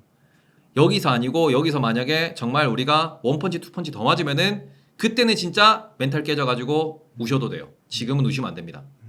그리고 이런 거를 한 번, 두 번, 세 번 겪으면은 강해져요. 그리고 한 5번 겪으면은 그 다음부터는 웃어요. 이럴 때 내려와라 이러면서 웃게 됩니다. 또 온다 이러면서. 그렇기 때문에 이거 어찌 보면은 강해지는 과정이다. 어찌 보면은 우리가 투자를 하면서 투자에서 성공하기 위한 경험치를 쌓고 있다라고 생각을 하시면서 이번에도 잘 관찰을 해보시고 그 다음에 항상 말씀드리는 게 이번 사이클에 내가 물렸든 벌었든 잃었든 다음 사이클에 대한 뭔가 그 내적 공부를 계속 하시면은 기회는 또 옵니다. 그렇기 때문에 너무 실망하지 마시고 너무 힘들어하지 마시고 저도 물렸고요. 물리셨죠? 저도 엄청 물렸습니다. 다 물렸기 네. 때문에 지금은 모두가 고통스러우니까 맞습니다. 너무 혼자 땅굴 안 파셨으면 좋겠습니다. 네, 이렇게 멘탈적인 측면까지 굉장히 많은 부분에 대해서 이거 꼭 반복해서 보셨으면 좋을 것 같고요. 네, 이렇게 장시간 동안 긴 인사이트 나눠주신 테이버님 진심으로 감사드립니다. 수고하셨습니다.